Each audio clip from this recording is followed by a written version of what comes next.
Hi, I'm James Shillinglaw, and I'm here at the ILTM Con once again. This is the largest ILTM they've had. And we're here talking with Sandrine Camia, who is the assistant director, I believe, for the Tourism Board of Monaco, which is actually just a little bit down the coast here. I've stayed there. I've been there many times over the years. It's a great place. You can almost commute. It's a little traffic right now, I think, but I like that. But we're going to talk to Sandrine, get an update on what's going on with Monaco. Everybody knows it for the Grand Prix and all the incredible hotels and the Prince and the whole deal, but we're going to find out what's going on today on Insider Travel Report. Now, Sandrine, great. Thanks you for coming all this way from Monaco.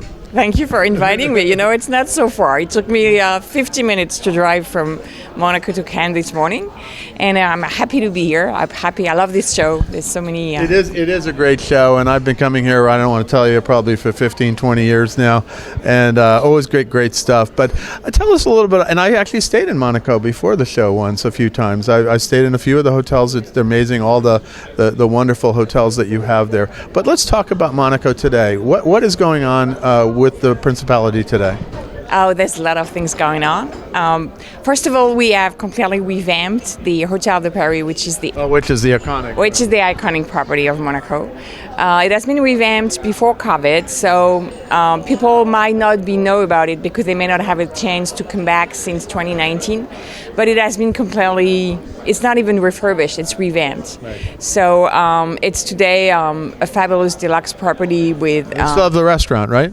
You still have Alain Ducasse? You still have Alain Ducasse, the 3-star restaurant with the 15. You also have the grill at the rooftop, which the open-air rooftop. And then you have a new Lebanese restaurant, which made a pop-up last summer and come back next year, named M. Sharif, which is a reference for Lebanese restaurant. But there's much more to come.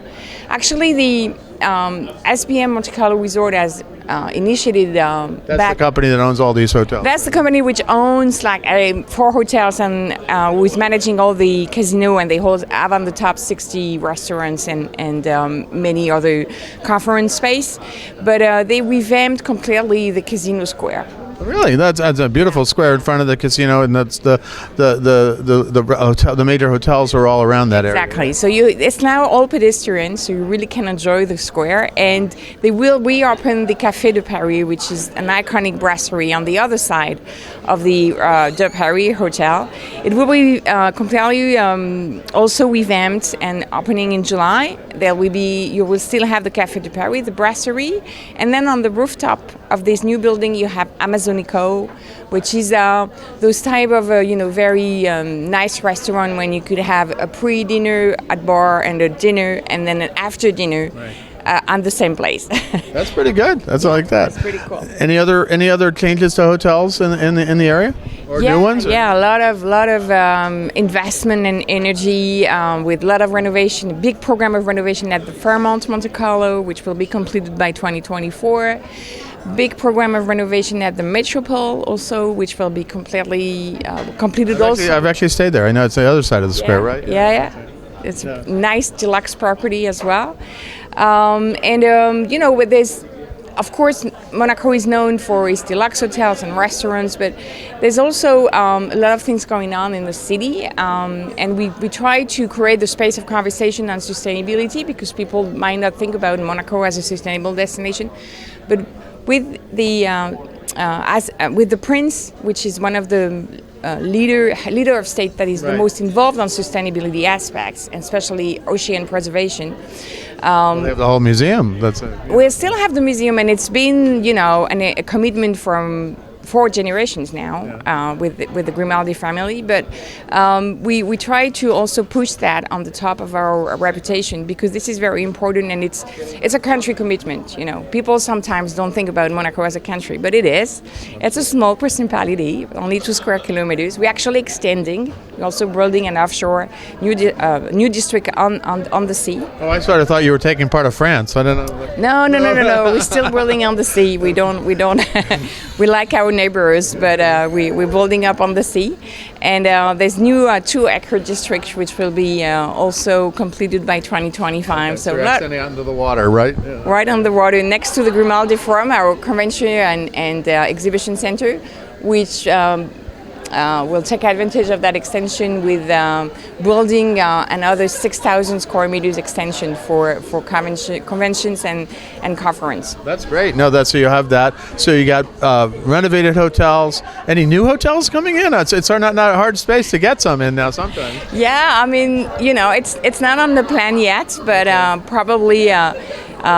This is something we're considering for the moment, but nothing to announce. Fairmont's still there, right? Fairmont is still there. It's the biggest hotel on the French Riviera with 600 rooms. I've stayed there for many conferences. Yeah, and it actually have launched a very impressive, huge conference room because they were used to have a casino there, and it has closed, and so they have used this space for banqueting and meetings. It's quite big. It's something like 1,400 square meters.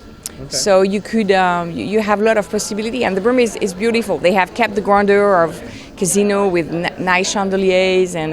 No, it is a great hotel. I've stayed there many times. Nobu's still there, right? Nobu is still there, absolutely, and they have also a nice rooftop restaurant, which probably will be also revamped or will be changed by the time they complete the renovation in 2024. That's great. Now, everyone knows Monaco, obviously, for the Grand Prix. Yeah. What are the other events that you key on in Monaco that maybe our travel advisors should know about because they can get their clients in there to experience them? The calendar is actually very full from January to December. You start with a circus festival in January. I like that idea. Which is one of the most, one of the greatest circus festival, international circus festival. And then you also have rally. I mean, car is important. There's not only Formula One, there's also a car rally in January. And then in April you have the tennis Rolex Masters. And then the e-Formula, which is the electronic Formula One, and then Formula One car, of course, last weekend of May. And then in June you have the jumping, which is an international horse competition at very high level as well. And in summer you have great concert with the Sporting Summer Festival, also organized by SBM Monte Carlo Resort. Last year, for example, we had Alicia Keys performing on the Casino Square, quite amazing. With that backdrop, I can imagine. Yeah, that was pretty amazing. So we wait for the announcement of the new festival and all the stars that will be performing in Monaco the next summer. And then in September you have the Monaco Yacht Show, which is the largest show for mega yachts. In case you want to just go buy a little yacht, right? Yeah, in case. But no, it's fabulous. You can't beat the yachts in Monaco, or actually it's a tourism attraction to look at the yachts in Monaco, that's for sure. That's it, but it's also, Monaco is also very committed with yachting and also with sustainable yachting. We are naming us the capital of yachting, actually. So. I believe that, and I know that. But a lot of times I'm there for cruise ship christenings. That was last time for Azamara last year, so that's the last time I was in Monaco. Yeah, but people sometimes see us just as a pre-stay or before embarking in a cruise, but you could use Monaco as a base and enjoying all the surroundings and all the diversity of activities you have on the French Riviera. But there's enough to do in Monaco, staying there and using it as a base when you stay on the French Riviera. No, absolutely, because you can go there and then you can come down here to Cannes, you can go to Nice, you can go down to and then again use it as a base. It's an amazing. I've done it a few times that way. Now, where can travel advisors go to get more information and actually learn and get trained on how to sell Monaco better? You could, of course, use our website. We also have a trade website that has been. What's the URL for that? Oh, you're challenging me. It's too early, James, please. We can put it down below. We'll put it down below. Yeah, we put it down below. It's dedicated for trades. You find all our press release and all our news and article and all thematic dossiers. Either you look for restaurants or spas or activities for families. It's quite complete and diverse. And you could also contact us at the Monaco Tourism Board in Monaco, and we have 8 offices abroad. So wherever TripAdvisor. You have one in New York, right? We're in New York with DCI company, and we also are in Asia and Australia and England and Italy and Germany. So there's someone representing Monaco next to you wherever you are. Absolutely. Now, Sandrine, anything else you want to say to our 110,000 travel advisors out there about getting their clients to Monaco? If you look for a place which is quite unique and safe and glamorous, and that could propose experience of a once a lifetime experience, you have to convince your clients to stay in Monaco.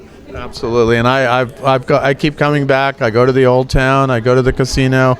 I've been there when they've had not Formula One cars, but race cars that were giving little tours around the race course. It's just a great food, great hotels, and actually my favorite, I don't know if it's still around, but was the Prince's Auto Museum. Is that still there? Yes, the library. Yeah. Yeah. For the automobiles and all that. Oh, for the automobile. Yes, it actually has been. It's new because they have been moving in a new venue, which is right on the harbor. Okay. It's fabulous. All right, now I got to go back because I love that museum. That's an incredible. You've not been in Monaco. I have been. I just haven't gone over. You have to come back. It's been so close now, but I got to go back home next time. So many things going on. You have to see all these new things. Yes, and of course there's the Oceanographic Museum. Oh, I forgot to mention. Fabulous exhibition at the Grimaldi Forum over the summer. Next year will be Monet, with a lot of paintings from private collectors. So also another good reason to come to Monaco next summer. Absolutely. So you go see Monet. I'm going to the Auto Museum. I'll go to Monet too, but I have to come back. Absolutely. Both. Because you can walk from a place to another. So I think so. They're really close. So anyway, it is true. It's a little up and down, but that's okay. Sandrine, thank you so much for coming over here to ILTM. I know you're here for other reasons, and you're going to see a lot of people here. But and actually, it's a great place to stay if you are here too. I've done it before. Again, I'm looking forward to going to my next time for Monaco, whether that's for a cruise ship christening or just coming and staying in one of the wonderful hotels there. It would be a pleasure to host you, James, and thank you again for inviting me this morning. It was a pleasure as well. I'm James Shillinglaw, and this is Insider Travel Report.